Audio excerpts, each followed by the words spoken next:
internet, you know, I'm having a hard time believing she's someone's aunt.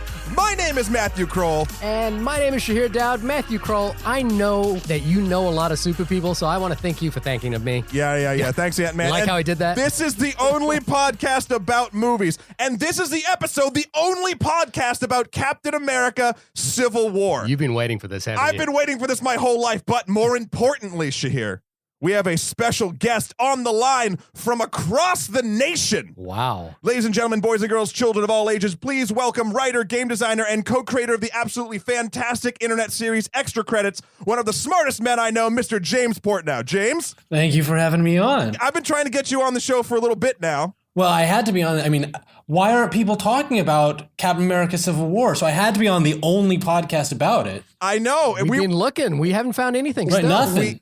We are as shocked as you. This seems to be a rather large movie, and people just, no one's talking about it. Yeah, Facebook's silent. I know. Yeah, no one's concerned.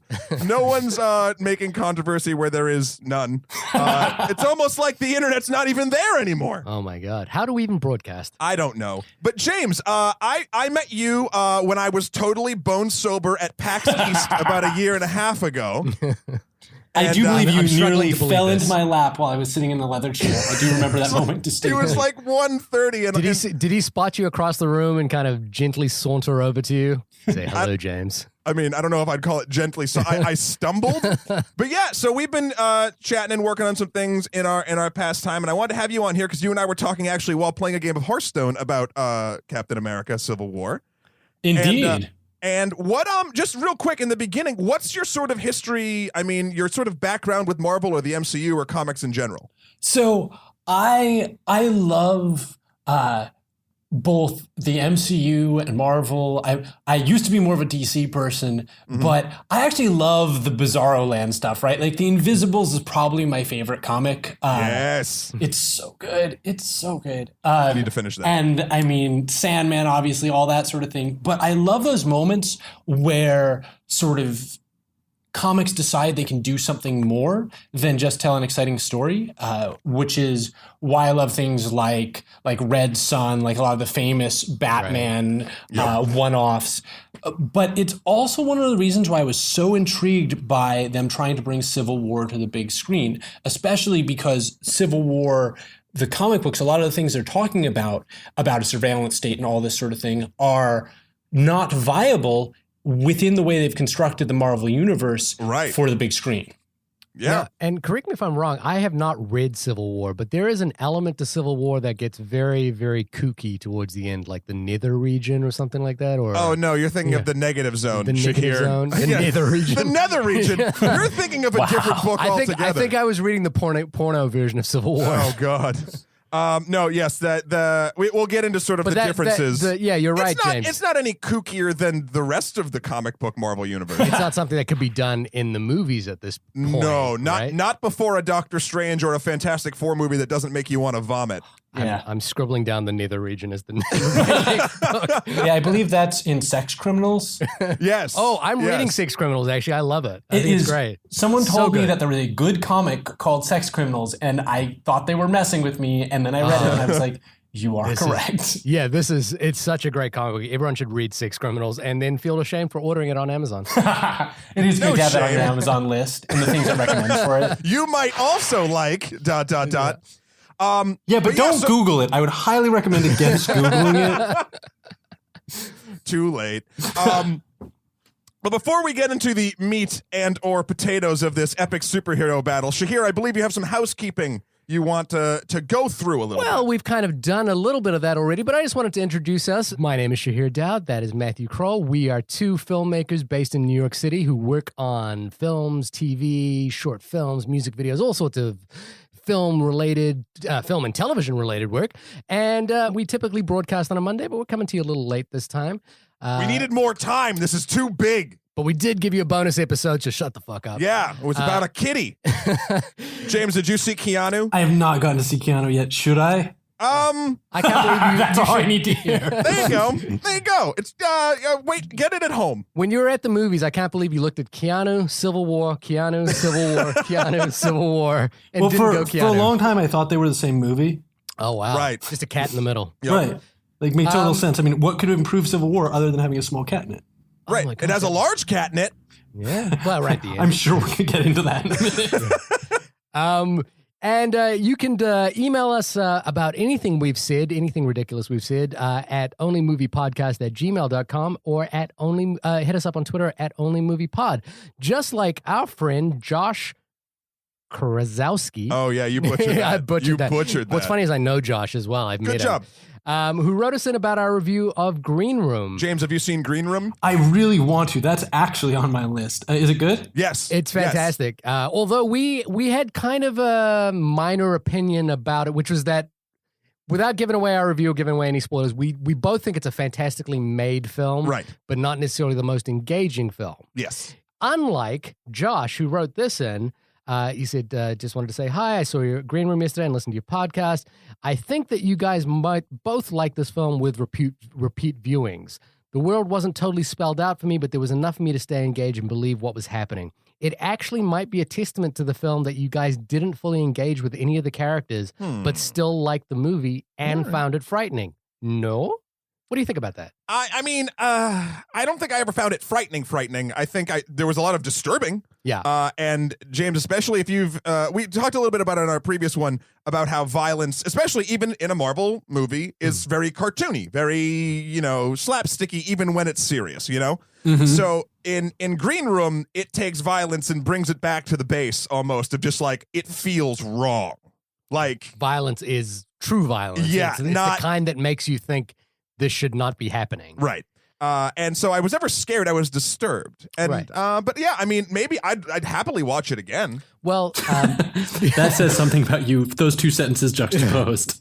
Super disturbing violence. I'd be happy to watch it again. and just the last comment from Josh is, lastly, I think Saulnier isn't nearly as misanthropic or misogynistic enough to be akin to Peckinpah. Yeah, we made that reference. One of the things we said was that his Jeremy Saulnier's direction was akin to Sam Peckinpah's in the way that he makes violence feel visceral and Feel wrong. bad. He goes on to say, we'll see where his career goes, but some of Saulnier's violence doesn't seem to be much of a spectacle as Peckinpah's did. Saulnier's films so far remind me more of John Schlesinger's Marathon Man or a bit of The Day of the Locust. So yeah, you know what, the thing that interested me about that comment is the misogyny element. Now I know I mentioned Straw Dogs as a film in reference to Green Room, Right. And that is a comment, that is a claim thrown at Straw Dogs quite a lot, that it is a misogynistic film. And certainly that's not something I felt about Green Room. No. So maybe the Peckinpah reference might have been a little too loose. Maybe it's just a style that like the violent style is more Yeah, of it's what the we were violent saying, style, not but- like that it was a mirror image. But perhaps, yeah, we could look for. I mean, I've seen a few Schlesinger films, not too many, so maybe it's a reference worth checking out. So I might do that. All in all, Josh, thank you for correcting us. We always appreciate when we get opinions that we're like, oh yeah, we were a little bit overzealous there. So check out our review of Green Room, and again, email us in at onlymoviepodcast@gmail and Twitter at onlymoviepod. But enough about that. Oh, We're not you're here to so talk about excited that. I am so guys. I'm so excited. James, you've only known me for a little bit over a year. Shahir's known me, sadly, for far too long. So long that I know exactly what you're going to say. And I know, and that's sad, but I don't care. This is I've been waiting for this for a long time. I was one of the people that actually really liked 95% of the Civil War. I think, James, we talked about this briefly, right? Of the comic. Well, and for me, I actually also liked the comic, but because it was one of those attempts within canon, right? Very rarely do you see Marvel or DC not in a one-off or not in one of their lesser characters really try and tackle major social issues. Yes. And here, regardless of how ham-handed you think they did it, regardless of what you think about the actual comic, I really like them trying to take all these characters, which everyone loved, and saying, let's use these to provide different perspectives on something that's really going on, to use these as a lens to examine our real life, which I thought was awesome. Yeah. Yeah. And I had no idea how they would touch on the same sort of, I guess, emotion. Let's just call them story points as the comic without doing the story of the comic. Well, like and they can't do the story of the comic because you don't have the secret identity thing. Right. That Yeah, was the whole completely. big thing. And you don't have the Nether region. No nether region. So what's Civil War about? Civil War, I'm going to do what you do, Shahir. I'm going to read the IMDb one little bit blurb. Hit me. Political interference in the Avengers' activities cause a rift between former allies Captain America and Iron Man. And that's it. Insane. That's all they say. Sold. I'm buying this movie. Obviously, it's much more complex than that. But if we want to, I mean, let's do that. Let's sort of break down some of the major differences, at least in the setup in the beginning of this film, and what sort of causes this breakdown between the characters and sort of ideological shifting. In the comic, James, it was something that happened in Stamford, Connecticut, right? It was a tragedy. Yeah, with that whatever that young super team was. The New Warriors. Yes. And they basically were filming their reality show in the comic book. Follow me on this one, people. They were filming their reality show about being superheroes in the Marvel comic book. And they were trying to take down some D-list supervillains hiding out in a house in Stamford, Connecticut. And one of those D-list supervillains was a villain by the name of Nitro, whose mutant power is to just explode. And he'd never exploded this much, but in the comics, basically, he explodes and kills 600 people, including in that radius is a school full of children. This kickstarts a whole thing about, superheroes need to be regulated. They're just vigilantes. The government needs to start controlling this, or else what are we doing?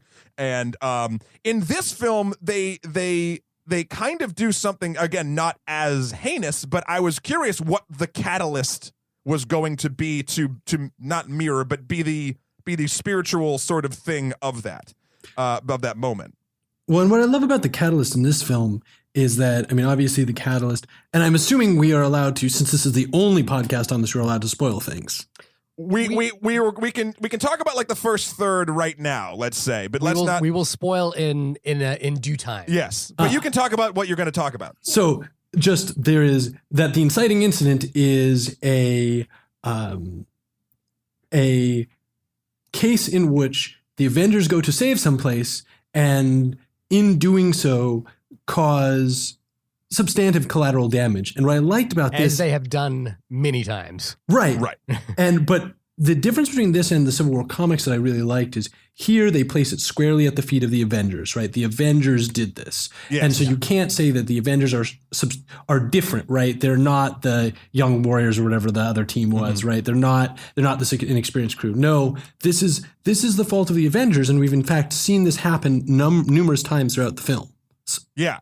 I mean, throughout all the Marvel movies, the thing I like about this film, and James, Shahir and I go back and forth about like continuity between movies. He's not a huge fan of sort of the spiraling, almost episodic nature of the Marvel films, where I think it lends itself to some greatness that we'll be talking about in a little bit. Sure. But a real criticism Shahir has about the Marvel Cinematic Universe is it's starting to feel stale in a sense. Like the stakes aren't that big. No one's really, like, things just happen and then it's over, and it sort of just feels like it's going to roll into the next thing that happens, and then it's over. Like there's no importance. To paraphrase myself, I generally feel like every Marvel film tends to be built on the same template and tends to repeat itself. And moreover, I feel like this is a universe with no end. And what I mean by that is that they're just continually building up to some next movie. And every time I see a filler film like Ant-Man, for example, I tend to get a little less invested in the whole enterprise. What's interesting to me is I actually generally I agree with that statement, but I actually think that Civil War was a departure from the formula. Yes. When we get into our opinions, we'll talk about that, because I without spoiling my opinion, I somewhat agree. Oh, with you. Good. He's going to be snarky about it. No, it's very true, and I think I enjoy the other Marvel movies. I can sort of get past the fact that they're a little bit formulaic because they do different things. Winter Soldier was obviously a political thriller. Ant-Man was a heist movie. It's the structure and the outcome is always sort of the same up until Civil War, but I like it because they do change up at least the style of the film for me. But now with Civil War, and this is something that we really haven't seen. God, in a piece of cinema, in a story in the movie is this long and like this, so, far in the making. This Captain America Civil War is the consequences, the personal consequences for the Avengers that have built up to this breaking point in this film. And that's why I like it as a departure. Like you said, James, it's all of the shit that we've just sort of been brushing to the side and like, it's a superhero movie, whatever. All of a sudden now people are talking about it. Like characters actually are feeling things and talking and trying to deal with basically mistakes and fallout and backlash from things that they've done across 11 other movies? 13. 12, I guess, right? Or is this the 13? I'm glad you guys can't even agree on fact. No, this is 13th if you include the Incredible Hulk, the Louis Leterrier film. Okay. Yeah. But not the Ang Lee Hulk. No one includes the Ang Lee Hulk. So James, we've kind of got a sense of what you as an overall opinion about this movie before we get into spoilers. I mean, what'd you think? Right. So for me, I actually thought I like the fact that it was slower paced, that there was a lot more diving into the characters between the action scenes. I like the fact that they present a number of opinions, but most of all, I mean, for me, again, the thing that I found intriguing is that this is a film that's fundamentally about police oversight, right? And whether or not it's okay to have people operating with that level of vigilantism. And the difference between this and the Civil War comics for me is the Civil War comics, while that was in there, really focused on the idea of a surveillance state and our allowance of anonymity and all this sort of thing. Whereas here, it's very clear that the main thing they want to discuss is whether or not unregulated power is okay. And I thought they actually did a pretty good job of it. Right. No, yeah. I think if we get into my opinion now, Oh no. Why don't James and I just talk about it for like another 45 minutes and then at the end, Shahir, you can come shit in our cereal. I know you've just been waiting to get me out of this room. I know this is the moment you've been waiting to usurp me. Brutus. What say you? No, the funny thing was, I saw the movie and I tweeted to Matt afterwards because I know Matt was kind of waiting for me to shit all over this movie as soon as I saw it. And the fact of the matter is, I kind of liked it. I'll take that, Matt. Yeah. How are you going to deal? I was literally taking a sip of my beer and I was about to spit it across the room, but there's expensive equipment around me, so I decided against it. There are many praises to be heaped upon this film. For me, I mean, don't hold your beer for a second. Hold your beer. Okay. For me, one of we'll get into the actual political ideology of the film at some point, but I think just from a pure balancing act, the Rousseau brothers are taking a number of characters. And it's surprising to me that this film isn't called Avengers 2.5 or Avengers 3. Yeah. Because it is ostensibly an Avengers film. And what's surprising about it is it does a remarkably good job of balancing all the characters out across a fairly complex timeline. The plate balancing in this movie is nuts. Yeah. I don't, and even if you don't, story or anything sort of like, or even the MCU in general, anyone can look at this film if they understand sort of the pedigree and see the amount of story that's being told and told correctly and sort of well with it's respecting every character, everyone. Like no one got the short end of the stick here. Well, what blows me away is I was watching this and comparing it with Game of Thrones. Right. As much as I like Game of Thrones, right, the ability to give every character a lot of both characterization and plot momentum and time. I mean, this is only a 2.5, 3 hour film. Yeah, 2 hours and 40, I think. Yeah, so I mean, it's a kind of long film, but if you think about that, that's 2-3 episodes of Game of Thrones, and a lot more got done here, and a lot more got said about the characters. Well, that said, though, it is off the back of 12 other of 24 hours of content, if you 2 hours per movie that have built up to this movie. We are in 6 seasons of Game of Thrones. That is true. That's true. That is true. But so I do like, I definitely think the amount of balance that this film strikes is remarkable.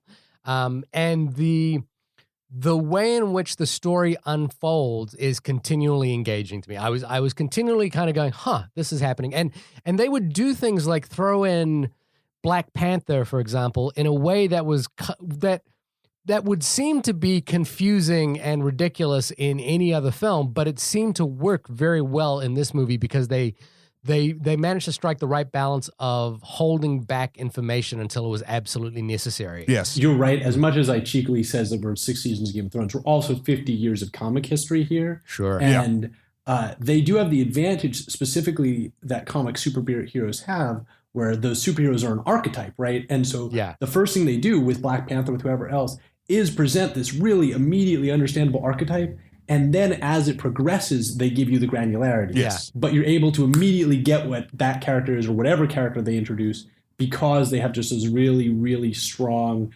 almost ridiculously defined archetypes. Yeah. And they did that with something that I loved about Black Panther in this movie, and it makes me, I was excited for his standalone film before. Now I'm doubly excited because we just got his origin story seamlessly meshed into this film, like why he now has the mantle of Black Panther, not what the Black Panther is and what, because you can do tons of sort of stuff with that and make it really interesting. But now we don't need to have this like father revenge thing in his standalone movie. Now we can just get down to the essence of what Black Panther is.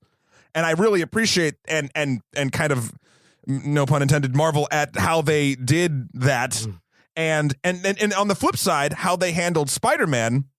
They did it sort of the opposite way, but it still worked. They realized meta-ly that we all know who Spider-Man is, and they leaned into that with a couple little twists. Like I liked they gave him a little bit of personality, like he was kind of a junker, which I kind of enjoyed. That's a very Peter Parker-esque thing to do. Also, Marissa Tomei is Aunt May. All right. I'll take it. So little things like that, especially Tony's interaction with her. But so I liked it. The two new main characters, I guess you'd say. I think rightfully just sort of worried about like, oh, how are they gonna? What? Okay, all right. Like my excitement was tempered. Yeah. I think I like I said, I think they do a really good job of that. And again, I think the kind of staging and there's a global sense to this film. We're constantly traversing from country to country, which is kind of very James Bourne or Jason Bourne. Oh, James Bourne? I was James Bourne. Half my brain was in James Bond and half my brain was in Jason Bourne. And now I realize they're the same person. What? No, one is British. So I did enjoy all of that. Like I say, Matt, for most of the time, unlike many of the other Marvel movies we watch where I tend to switch off at about the 20-minute or 30-minute mark, this had me going the whole way through. And I think what's great about this is the third act reveal is far more interesting than anything we've seen probably up to this point. Yes. So, by the way, because of how they had conditioned me with the other Marvel films and with the Marvel formula, I was genuinely not expecting that to be the third act reveal. Yeah. Right. Yeah, no, neither was I. And when it, in fact, and it wasn't, the odd thing about it was, and we'll get into spoilers, is that it wasn't a reveal as much, it wasn't like a, oh my God, I didn't see that coming reveal. It was like a, wait, what just happened?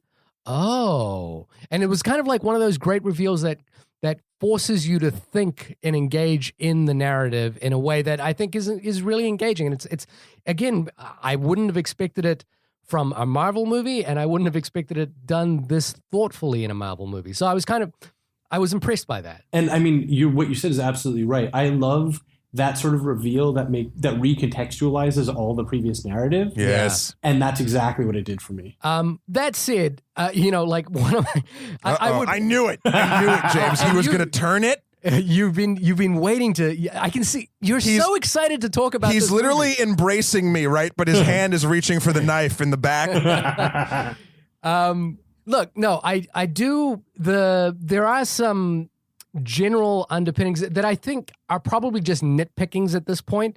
But one of the, and this is kind of just a sort of ironic thing, which is that I think one of the best things that could have happened to this movie, even though it is a good movie on its own terms, is that Batman v Superman came out like a month before and basically illustrated how not to do this movie. Right. So if Batman v Superman just lowered your expectations just enough, this film managed to knock it out of the park. Well, I feel like the 13-year-old like rabid fanboy in me wants to kick Batman v Superman while it's down and pointing to all the things this movie did sort of better and this one executed perfectly where that one did. But I also think it's not fair. It's not fair, but it really did. Like Batman v Superman was such a low point for me that I was just the thought of going into another superhero head-to-head movie was just kind of a bummer. Sure. It's a kind of a fortunate coincidence that timing happened like that. Well, because if Batman v Superman had come out and then Ant-Man had come out, for example, I don't think Ant-Man would have really brought me back to the Marvel side a little. Sure, but at the same time, I will say this, and the writing is on the wall. Like it's so funny because you can just even tell the amount of care for the story based on the titles. Like you really can. Like one is just like, oh, this is about two people punching each other in the face, and one has a lot. Just Civil War sort of means a whole bunch of different things, right. And it's really important that they call it Captain America Civil War. Yes. Rather than the Avengers Civil War, simply because of what that evokes and what Civil War evokes in America. Yep. Sure. Absolutely. Yes. Yeah. I do think there's some interesting philosophical undertones to this film and an interesting political conflict that's happening right at the middle of it. That said, my understanding of what happens in the comic books in terms of the Superhero Registration Act, yes, is much. Even though I've not read that comic book, is much clearer to me than the actual political problem that the Sokovia Accord, which is the document that they're going to sign, actually presents in this film. Because the problem with that is I don't necessarily, I can kind of intellectualize why Captain America is opposed to the Sokovia Accord, and it turns out he's right for reasons. Well, but the thing is, he's wrong, actually. Like that's the thing. I actually fundamentally am on Iron Man's side. I'm Team Iron Man too, actually. I don't know how you could not be, given what they've done. And I mean, especially what I like is you think the plot is going to vindicate Captain America, but then what happens is because Captain America decided he was above the law and that he knew better, right? Right, yeah, absolutely. That was one of the important points of the twist for me, was the fact that instead of it having the normal Marvel arc where Captain America would be justified in doing all this, you find out that all of this is actually his fault for deciding that he knew better, right? That he wasn't going to follow a democratic law, right? And that's the kind of interesting nuance to the film. But the thing I'm curious about as a nitpick and kind of a thing that left not a sour taste in my mouth, but just kind of left me interested thinking about the film, was that I don't necessarily think that discussion is on the screen as much as it's there because we have to think through it logically. Like I was still at the point at which Captain America decides he's not going to sign the Sokovia Accord, I was feeling quite confused about why he feels that way. I'm not. Now, you can certainly extract meaning from other films in this series as to why he would feel that way. And you can certainly extract meaning given by what eventually happens because of the Sokovia Accord. But I don't think in the moment Captain America's refusal to sign the Sokovia Accord actually makes much sense to me. Shahir, I have all the answers for you, but we have to get into spoilers before we do it. So let's do that. But before we do that... Why? Oh my God. I'm trying to give you a moment here, dude. I refuse your moment. What's up? I was saying we're trying to go around and have each of our opinions. I've stated mine. James has stated his. I see you jumping up and down in your seat. Matt hates the movie. We can tell that. Yeah, Matt, clearly you dislike this movie. Listen, it was all right. I mean, it was no Batman versus Superman. No. In fact, I should probably just go with the default internet answer of meh. No, I mean, everyone knows that me gushing about it for 10 minutes isn't going to help anything. Shahir, I would rather talk you through it and let you start feeling the ultimate Marvel joy that I am. Right. So, but before all that, did anything You just loved it. That's it. That's I all have got to say one. about the I film. have one bad thing that I want to save to the end Okay. because it doesn't make sense But until just one. I have one actually kind of large problem with it. But unabashedly, just love this film. Yeah. Where does Look, it sit on your Marvel universe? I'm trying to get an opinion out of you. Matt. I think it's so strange because again, Avengers is obviously number one, but it's number one for reasons that might not hold up over the course of time. You can't just keep saying, "Oh, this movie is the greatest" because it was the greatest in a series of things. Like it can be, but at the same time, the reason the Avengers is so important to me, and I think important to people that enjoy this kind of thing, is it was the first time we would ever see, and if you're emotionally involved, feel something like that. And to have that helmed by Joss Whedon, someone whose writing I incredibly respect, who's a character artist through and through, I think that those sort of culminations of things really resonated with me on I'll say it, like a deep emotional level, and whether or not that, people, I mean, I think it did for a lot of people, actually, weirdly enough. This movie, I feel like I liked more. Mm-hmm. I will say that straight up, but I couldn't have liked it as much had the other one not existed. So then at that point, what's more important? What are we judging? Yada, yada, yada. And then it's like, well, I of course would watch this one again and again and again, just like I did Avengers, but this one's newer. Like, so I honestly just have to say this is if you had a gun to my head, my favorite MCU movie. Right. But I do have one big problem with it, and I will save that for the end. And spoiler town. All right, James, if you could see him right now, he's jumping up and down on his seat like a schoolgirl. Listen, it's kind of a sight to behold. Listen, I don't get happy about a lot of stuff, guys. Okay. Yeah, you are a miserable individual. I agree with this. He knows me. Everyone in this room knows me very well, even across the nation. So. The movie opens. We'll just go straight into it. The Avengers are kind of batting cleanup, right, guys? They're doing a mission. I forget where it was. It was in South Africa. It was in South Africa, but it wasn't in Wakanda. It was. Was it in South Africa? I thought it was in the Congo. But anyway, it might continue. have been in the Congo. I don't remember. The funny thing, actually, it's funny that we don't remember because every place they go to is slapped on the screen. Yeah, but there's a mixture of real places and places like Wakanda, which doesn't exist. Right? Sure. I was waiting for Latveria, but they need to get that bad from Fox. But so they're on a routine mission to kind of catch a leftover bad guy, Rumlow from Winter Soldier, a.k.a. Crossbones, from stealing a biological weapon. And the action, let's just say this straight up, the action throughout all this movie, I think we can all agree, and chime in if you don't, is kind of miraculously awesome. Like, I was so on the action, to be honest with you. Really? Like, and it's weird. It's one of those things where seeing the kind of shaky cam action on the big screen, was a little disorientating, but when I went back and I watched because I don't watch the trailers before the movie, so I watched the trailer after the movie. He's that guy. I'm that guy. The action was a little bit more comprehensible on a smaller screen to me, but I think the thing is like my high bar for like action film, just from a pure spectacle point of view, is probably The Raid of recent films, where it's completely.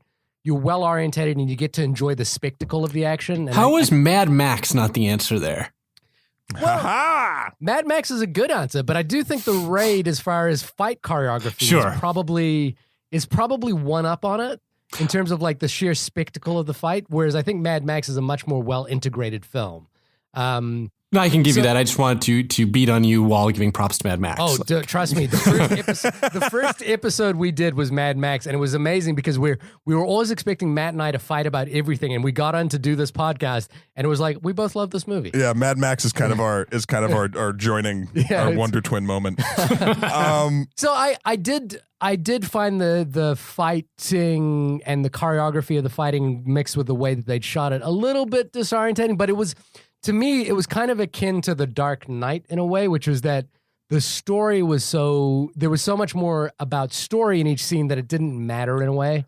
So what was that, James? Oh, I was actually going to agree that I feel like the great thing about this film is that it reaches a number of audiences and brings them to understand why the other audiences like the things they do in these films. And I wasn't there for the fight scenes, right? Yeah. No. But I do understand that they're essential to the film for an audience that is, right? It's the promise of the movie. You want to see people punching each other at some point. And so I was underwhelmed with the fighting, but my nephew loved it, right? Right. I will say this. I think the criticisms are legit, especially in this first scene we're talking about. Yeah. I particularly like this style. It's sort of like, I don't even know what to call it, but it's like half shaky cam, because it's not shaky all the time. Yeah. It's not trying to hide everything. It's trying to hide certain things. Well, and what was that? Oh, I was just going to say, I feel like the airport scene where they embraced the inherent ridiculousness of sort of superhero fight scenes worked out much better than this initial scene where they're trying to get all 100%. That's what I was going to sort of get into when it is like the big set piece that we've all seen in the trailer with it starts with them all running at each other. The way they shoot that once they just lean full into it is kind of spectacular. This first fight scene is grounded much more in reality. Now, granted, Scarlet Witch is flying, Falcon's got wings, and a bunch of other things, the random things, but like it's still Captain America running in, kicking a guy across a courtyard.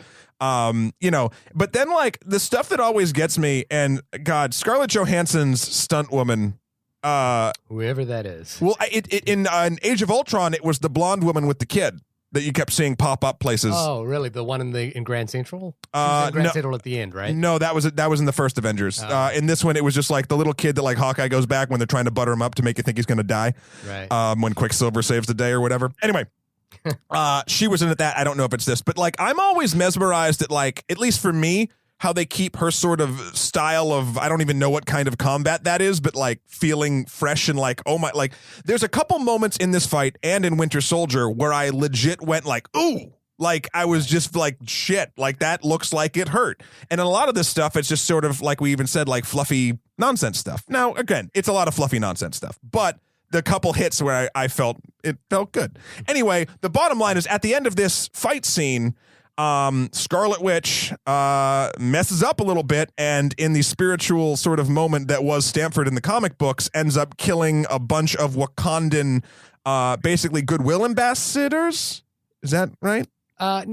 Or they were working. Like I'm not sure this is in Wakanda. No, it's not. It's not in Wakanda. It might be in Nigeria. I wish I knew. I'm really sad because none of us know.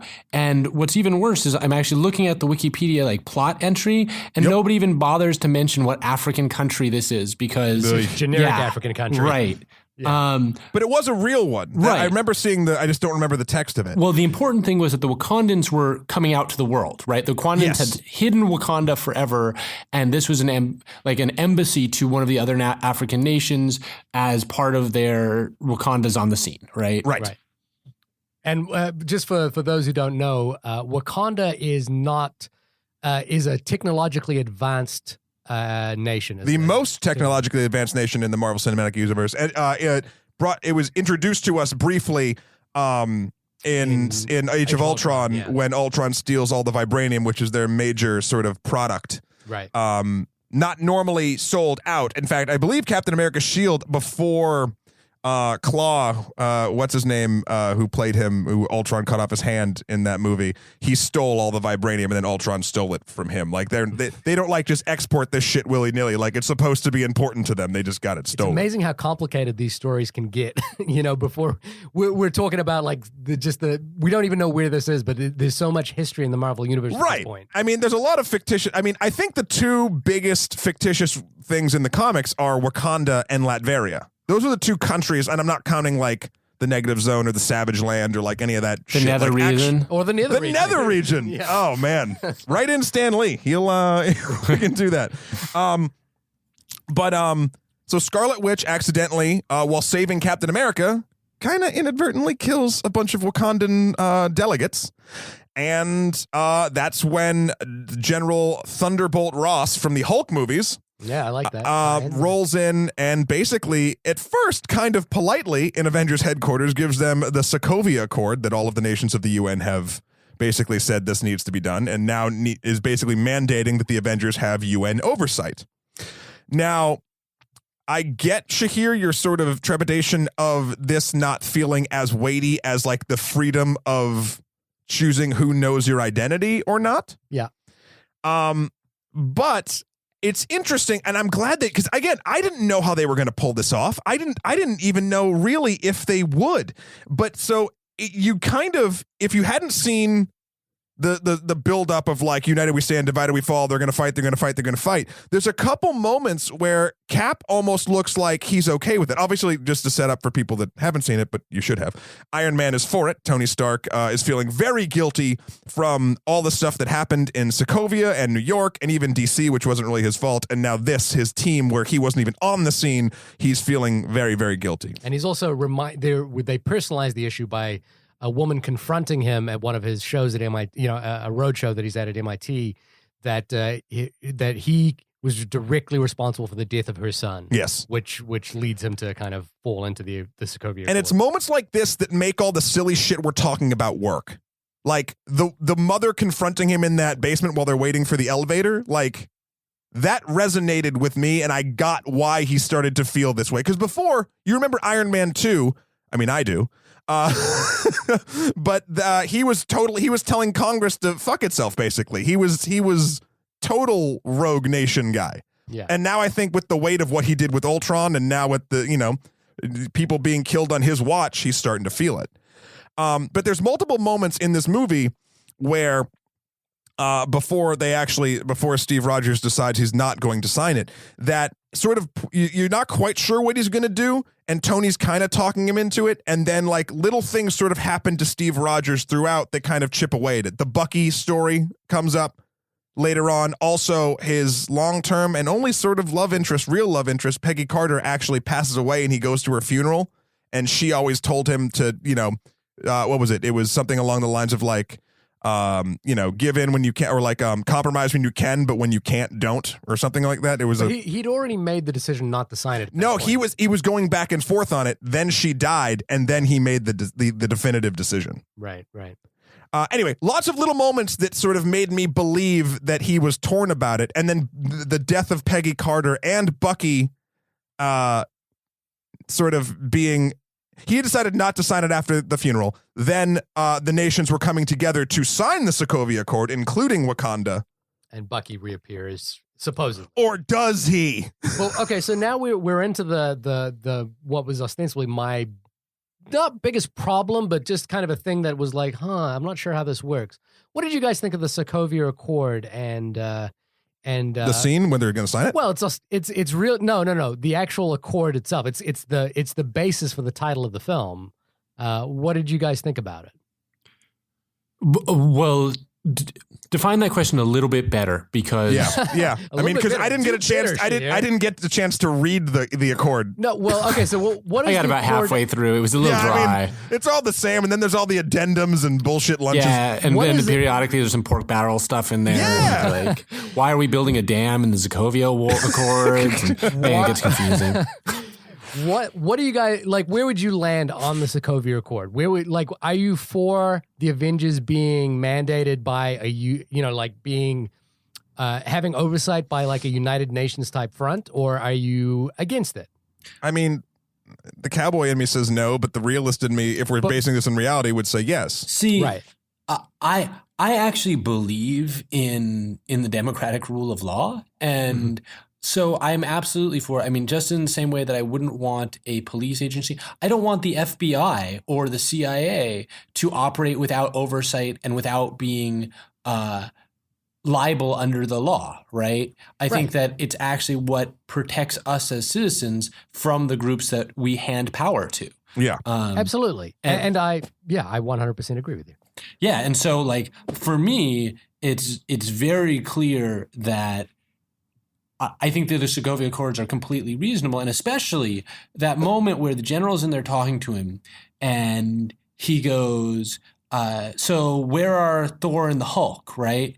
And you're like, and he goes, what do you think would happen if I lost 2 nukes, right? Yeah. They would start asking for oversight. Yep. And I think that's a completely reasonable parallel. Mm-hmm. So with that in mind, do you feel that, so the film is setting up these 2 binaries. Do you feel that Steve Rogers, Captain America, offers a compelling counter argument. He offers one emotionally. What is his emotional argument? The emotional argument is he, first of all, still thinks that. Look, first of all, you have to know that Captain America is a man out of time. He sees the way the United States is now and hasn't liked it since he woke up. And that's sort of seen throughout the other movies, and you kind of see it here in particular. Then his world starts falling apart. Bucky is blamed for the bombing that happens at the signing. Right. And then he's been hunting for Bucky forever, since Winter Soldier, sorry, not forever. And then Peggy Carter dies previously. All this stuff is sort of pushing him to be like, well, no, this world isn't the world I believed in. This world isn't the world that, like, my America, in a sense. And I do honestly think that if Steve Rogers had the power to oversee everything, if that was his superpower, he would not need oversight per se. But he doesn't. He's a brilliant tactician, and he's a super soldier, and he's probably the nicest man in this world. But the whole point of the film is that he is dead wrong, right? Right. Like that is yes, everything building up to it. And I think so. It's interesting because your problem was initially my problem with this film as well. That there's no clear, compelling reason, especially for Captain America, who's supposed to be fighting for the democratic way of life, right? Right. To do this. And then it hit me that that's the point, that he doesn't have any good reason other than personal arrogance, right? Thinking that he is the law. And that he knows better, because what he says is, all these politicians shouldn't just decide for us. They're biased by things. And then he makes a decision for everyone else out of personal bias. Yes. Right? Yep. And he's too blinded to see that. And I think that's actually what it's saying. And I think it's actually important that he doesn't have a good, compelling counter argument. Yeah. Right. And I guess, but that to me is a revelation that is revealed to us through the film. I'm not entirely sure it's revealed to him. And I'm not entirely sure he himself has a compelling argument in this film.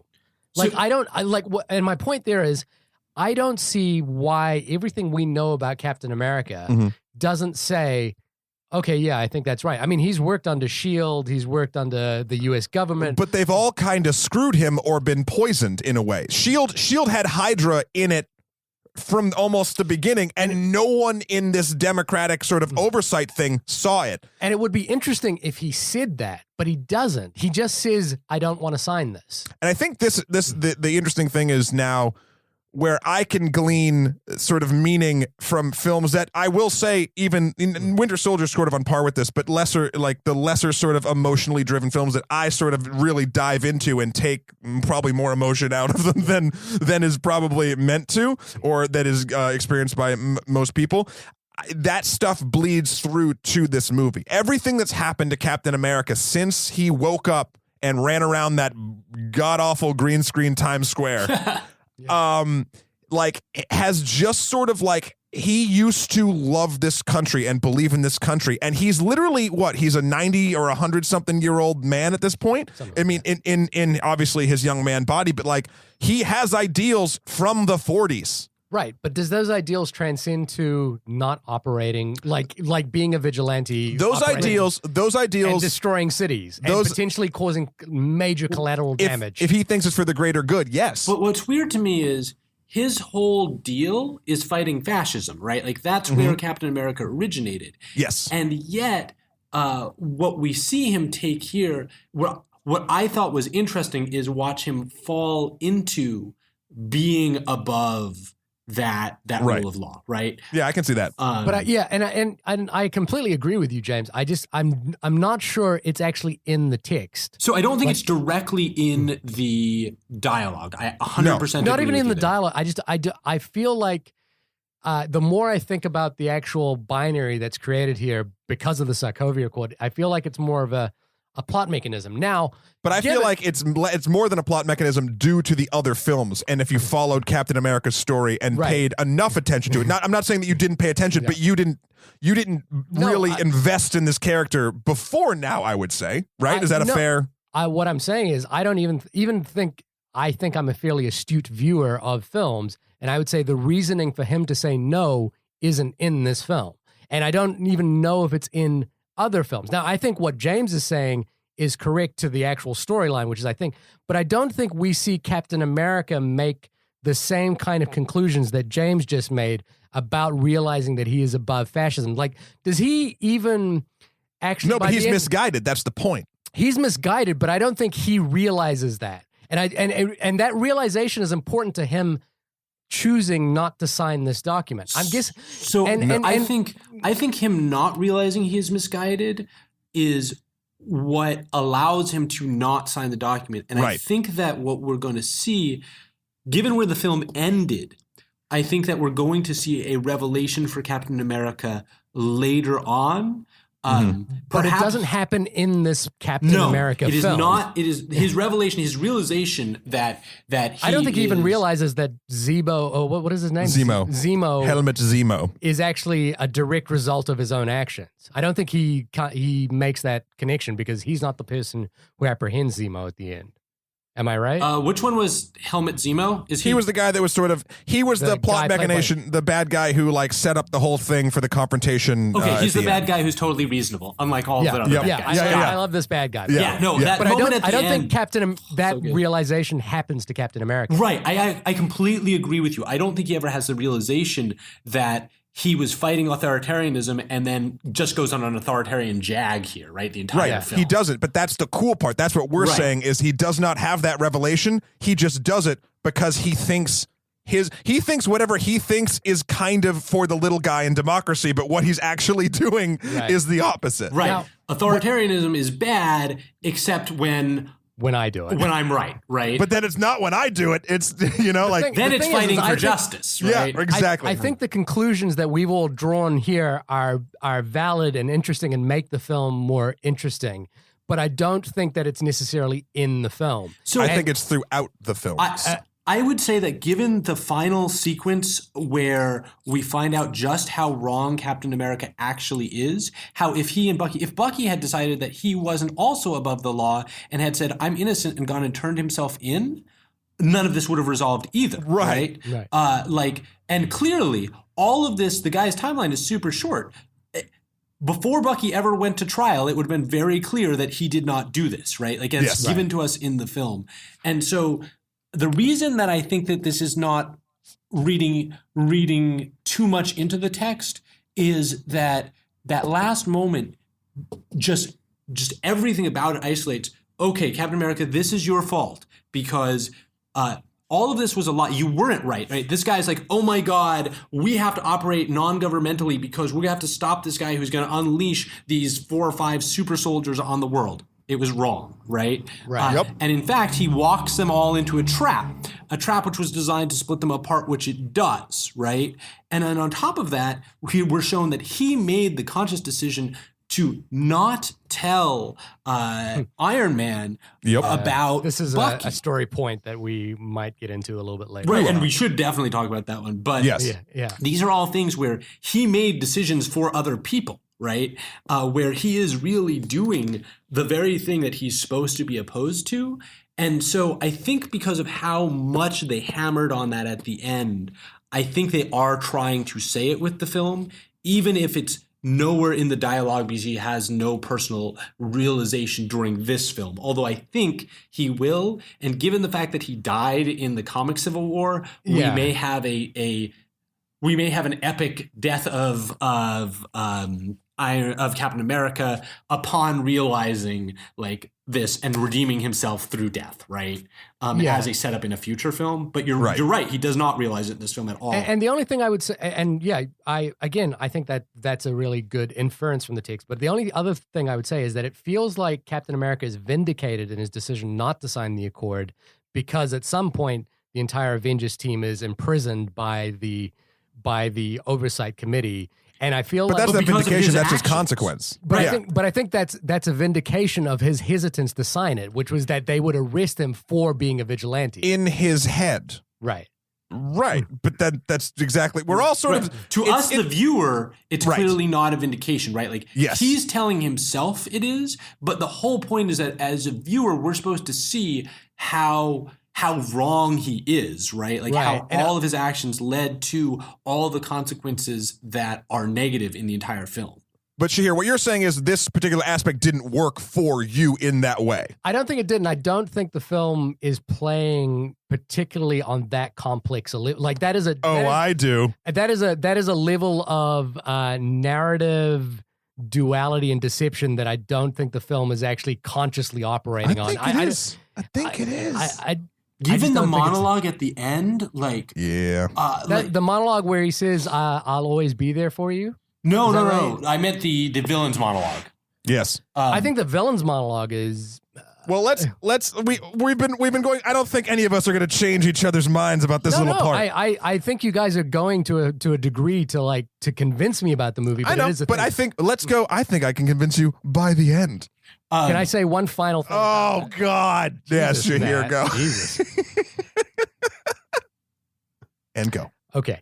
The one thing I will say is that despite that issue I have, the film is so overwhelming in terms of content, and things happen so fast. It's kind of one of those things that if you stop and think about it, it can hammer you down, but I don't think you need to necessarily in order to enjoy the film. Well, and one thing I will also say is I think your response is completely valid, and I will confess that I'm in part motivated because I really do believe there was that depth of writing to this, and I really want to see that in future Marvel films. I'd like to see that as well. Right. I enjoy them, but they're not film of the year for me. They're a good way to spend a weekend, but nothing I will remember my whole life. Yeah. This is getting closer to that, right? It's getting a step closer, certainly for me as well. And I would love to see them embrace that and really decide, okay, we can trust our audience to see the duality in the film while still providing really cool action scenes and pithy one-liners and all this awesome stuff that Marvel Universe is known for.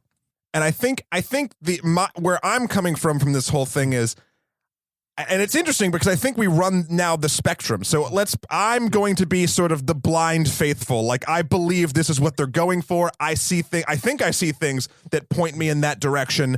I believe so hard that they're going to do it in the future. I think James, you sort of sit in you saw it here. Yes. And knowing the sort of pedigree of this and sort of where the characters probably are going to go due to comic book stories and whatnot, you can see the potential for them doing it down the road, and that's sort of why you buy in. Yes. Right? And I mean, then I Shahir, do see it genuinely here, right? Right. And I really do hope that in the future films, and I can see it as possible, like I'm hoping that's the direction they're going.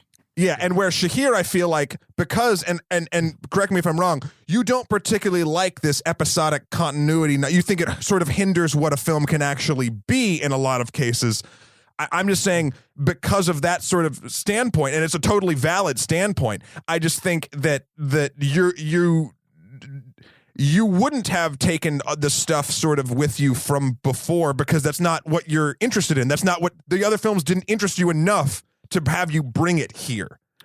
So like, I think that's another reason why this part of this movie feels incomplete for you because you've seen the rest. You're not impressed. You like this one, but it's not enough to make you think that the rest of them are going to impress you in a weird sort of way. I was hoping you would keep rhyming there. Oh, damn it. I screwed it up.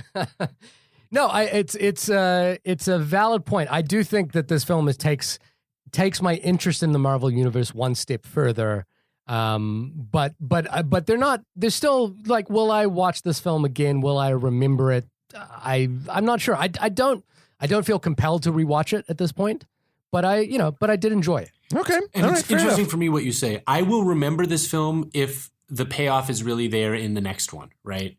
Right. And I think, but that's a lot to ask for me personally, that's a lot to ask. I don't think it's not for me anyway anymore. Well, the thing that's so fascinating to me is I will remember this film as a turning point in the Marvel Universe if they actually continue down this route. Right? Yeah, because as weird as it sounds, right, genre stuff is amazing, just like horror is amazing, because with fantasy, with sci-fi, and with comics, we have this opportunity to turn a lens on our own society and on our own behavior in a way that's more approachable, more palatable than simply in a drama or just hitting the nail on the head, right, and saying these things. And so we've used science fiction and fantasy as very often lenses for our moral society and as modern philosophy, as modern examinations of who we are.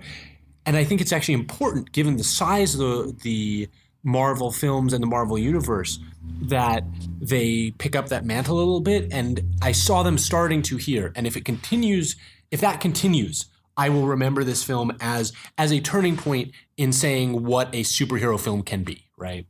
Yeah. Sure. Yeah, no, absolutely. I like that. And I believe, damn it. Okay, so just moving the plot along to get us down. Bucky is accused of doing this thing. Cap goes to kind of sort of rescue him, kind of. They get into a big chase scene with the Black Panther because in the bombing that happened at the Sokovia Accords, Black Panther's father gets killed, passing the mantle of King of Wakanda and the Black Panther to his son, T'Challa. And so he now feels that because Bucky is accused of doing this, that he has to kill him to avenge his father. Meanwhile, Cap is trying to protect Bucky, aka the Winter Soldier, who actually didn't do it, and Helmut Zemo, this guy who's been working sort of in the background, the most reasonable, I would say, Marvel villain. And I'm so glad they didn't go the comic book route with this guy, because he's just a maniacal dude that wears a sock on his head, basically. Is working through the shadows to sort of frame Bucky and set up this whole big thing, basically pitting the Avengers against each other. And eventually, Cap finds out that he's supposed to be like basically waking up more Winter Soldiers and going to sort of put terror on the world. And then he decides with a ragtag group of Avengers in his gang that he needs to go to where these Winter Soldiers are being held and stop Zemo. Now, this is where the set piece happens, the giant one we've seen in the trailers and whatnot. And this scene for me is a great payoff. I love it to death. Spider-Man's introduced. Oh God, the whole Tony Stark thing at Spider-Man's house is wonderful. James, what did you think of that? Oh, I loved it, and I love their interaction. I love the fact that Tony Stark doesn't just make all of Spider-Man's tech from. I actually thought this was one of the best representations of young Spider-Man we've ever seen on film. Yes, 100% agree. Yeah, I'm on board. Ant-Man, wonderful. The giant man conversion, I ate up with the damn spoon. What I loved about this particular scene as well is it made me enjoy that character 100% more than the actual film that he was in. Because Ant-Man's a supporting character anyway, right? One thing I will say about this scene, which I think is great, is that the Russo brothers managed to pick up the vocabulary of each individual character and mash them into this one fight scene really elegantly. Yes. And the visuals were spectacular. Spider-Man was great. He was doing witty shit, which never fucking happens, and I love to death. And I'm worried about Spider-Man in that sense, that he is great in this film. And I'm like, I'm not, like the way they use him in this film is a supporting character, and he's a kind of fun supporting character. Yeah, they're going to put Robert Downey Jr. in it. It's going to be fun. Well, especially for young Spider-Man, right? Like, I understand that there's more gravitas and we get to some of the stuff as we get to an older Spider-Man. But if you're going to have teenager Spider-Man, you're absolutely right. Like, this film he's perfect for, but to carry a whole film, that frightens me. Yeah, I don't know if I can do it. And I think I like the Marvel movies more when they're Avengers movies with something on their mind. Yeah. Well, what's on Cap and Bucky's mind right now is stopping the new batch of Frosty super soldiers, so they end up stealing a Quinjet and they go off to do that. But Tony Stark finds out that Bucky is not actually, that Cap was sort of right in that sense, that Bucky did not do the bomb and was set up, and flies out on his own to go sort of roguely help him. And we're leaving some stuff out. Obviously, in the big battle, the thing that happens that has meaning is Rhodey gets shot by the Vision, who got distracted, who didn't think he could be. And in the comics, Giant Man dies. A character dies. Giant Ant-Man? No, just Giant Man. It's a dude who he gets shot by clone Thor. It's stupid. Yeah, don't try and explain this. Yeah. One. If we had another 2 hours. In the Nether region? Yeah, it happens in the Nether region. So I just want to get to the very end because I know we got to wrap this up. We've been yammering. Basically, the whole plot of Baron Zemo, or Helmut Zemo, was to get Cap and Iron Man to finally confront the truth that the Winter Soldier, there are no other Winter Soldiers, but the Winter Soldier back in the day is responsible for Tony Stark's parents' death. And that, and the fact that we kind of knew that from Winter Soldier, you gleaned it from when he was in Zola's sort of computer brain scene with Scarlett Johansson. But now you find out that not only did he not know, he did not tell Tony. Captain America did not tell Tony that Bucky was responsible for the death of his parents. And that's what brings this sort of full circle resonance of kind of emotional gravitas to this entire conflict. Before it was just politics, and now it's personal. How does everyone feel about that? Well, I think it's more than that. It's also the fact that Captain America made a decision that everything he's been saying says he doesn't have the right to make, right? That he's choosing what it's best for other people to know and not know without ever consulting them, right? Yeah. And I think that again shows us how flawed this Captain America is. And I actually think it's really interesting to have a flawed Captain America. That's not a criticism of Captain America or their character choices for Captain America. Yeah. But I think it goes again to show us just how flawed this character is. Yeah. Yeah. And I like this. This is sort of my final thing on the plot, and then we'll do just final thoughts of the movie, is I like it because the villain wins. Well, no. He gets his point across. It actually happens. What he wants to happen happens. Well, the great thing is the villain's very explicit. Because of what the Avengers have done, there is no winning anymore, right? Yeah. Yeah. That's the whole thing, that by these guys operating as sort of a rogue group, the consequences of their actions, even though in each individual case they've tried to make things better, and in some ways they have, they've destroyed that path to any positive outcome, right? Yeah, collateral damage is devastating if you're on the receiving end of it. Doesn't matter how well you can justify it away. Yeah, and Zemo was from Sokovia. That was his whole thing. His family died in Sokovia, and there's this beautiful sort of moment where you think he's just talking to his wife in the beginning of the film. That one was amazing. Yeah, oh and then you God. find out that it's just a recording the last time he spoke to his wife and heard his son, I believe, on the phone. And when he deletes it at the end, oh my God, it was so good. Yeah. So it was probably the most successful Marvel villain since Loki. Well, and that's one of those moments that again made me think that they were clearly very conscious of the writing throughout, which is something I have not yet come to expect as much from Marvel. Yeah, exactly. Yeah. I mean, that's probably been my biggest thing, is that I often don't think that the films pit the films are built around their heroes, but they're never pitted against interesting villains. And this was one where I was kind of, and what's great about this one is that the villain has no superpower. The villain is basically a point of view. Well, and what's amazing is you've got Captain America, who says, I basically will not be beholden to mortal men with all their flaws, right? Right. And then he's completely outsmarted and outdone by a mortal man, specifically who has, whether or not you think it is flawed, a moral perspective, right? Who is fighting for a moral in the way that Captain America is supposed to be. Yeah. I think the ending took me by surprise in a way that I wasn't expecting, and I like I say, I think the film pitted, it sells you on it being Captain America versus Iron Man, but it's really the philosophy of the Avengers versus the philosophy of consequentialism or utilitarianism or something like that. Yeah. So real quick, final thoughts. James, I want you to end it up. So Shahir, real quick, final thought. I did enjoy this film. I think, like James pointed out, I think this is a step in the direction that I personally would want to see a Marvel movie go. I think there are flaws to the film and things that leave me asking questions, and I don't think we've kind of completely answered them here in the way that I think James said again, which is that if it is answered in another film, I think I will appreciate this film more, but I'm not sure it's exactly answered in this film. So that to me kind of leaves a little bit of a sour taste in my mouth, but I do think, like the film delivers on people punching each other.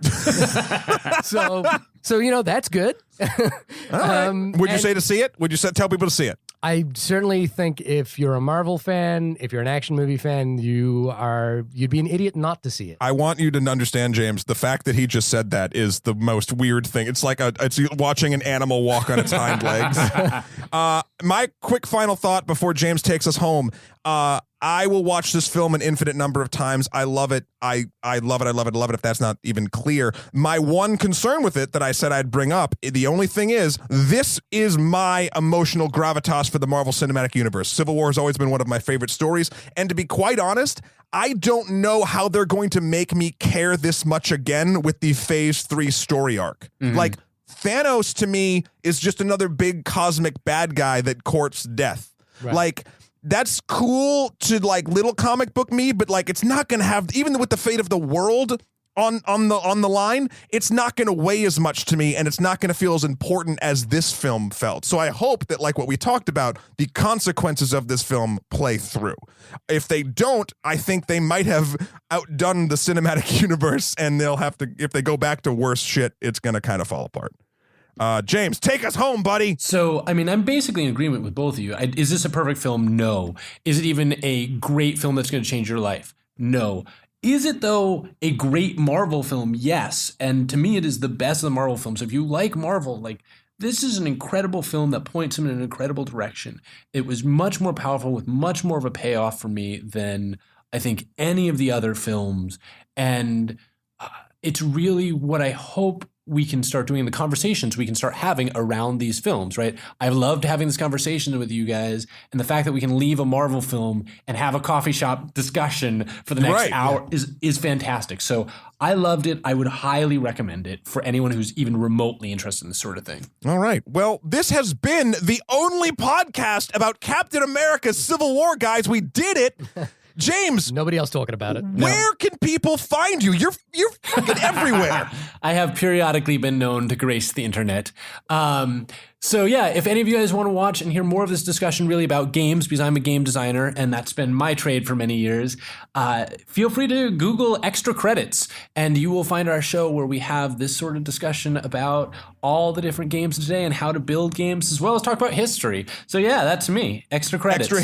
Extra history is wonderful. Check out everything that Extra Credits and all of their subsidiary channels do on YouTube. It is phenomenal stuff.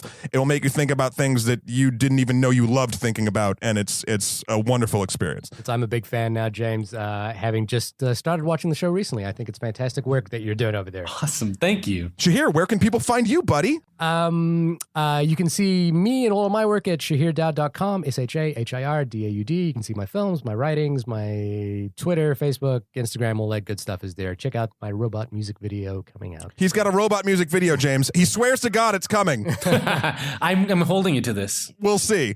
And you can find me at MatthewKrol.com, MatthewKrol, or Emperor MSK on Twitter, or Skeletor, the number 4, PREZ on Instagram. I'm all there. Guys, this has been my favorite conversation I think I've ever had. I don't even know what song we're going to play. I'm so excited. But James, any ideas on what song we should end with? Oh, that's really a good question. Since we started with Guns N' Roses Civil War. I was actually about to say, like, GNR is super appropriate right here. It kind of is. Guys, thank you so much for coming on the show. And yeah, God, go see this movie. Maybe just once. A million times.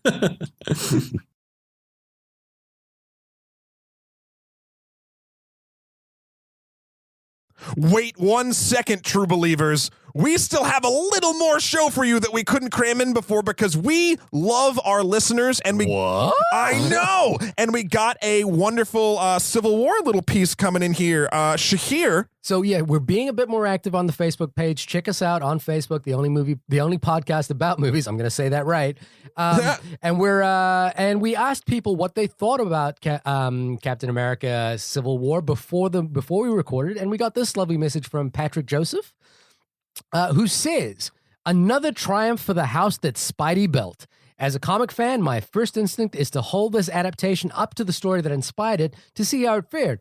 While drastically different from Miller's masterpiece, I'm delighted by this film's ability to present us with the same moral dilemmas within the same cinematic universe. Specifically, the choice to use Winter Soldier as a symbol of this conflict was nothing short of brilliant. Not only does the emphasis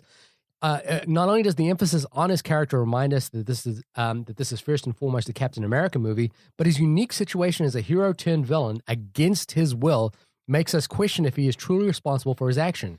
This in turn forces us to question the responsibility of every hero present. damn fine storytelling.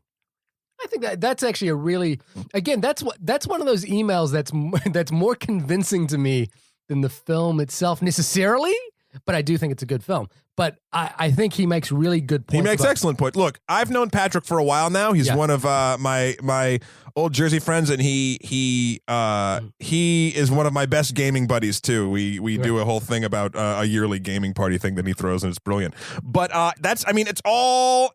I believe in everything he said. It's 100% there.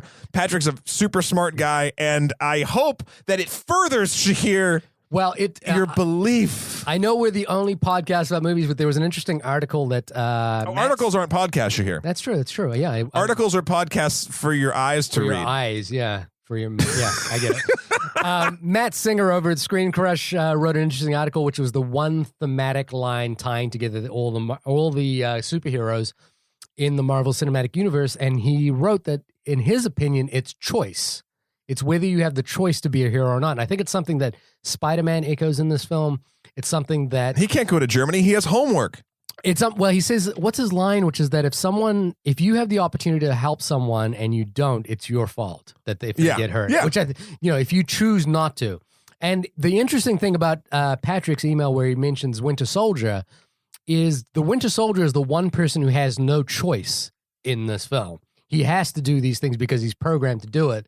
And at the end of the film, he makes a choice to put himself out, to take himself out of the equation. And I think I think that's an interesting line to look at to look at these films through. Yeah.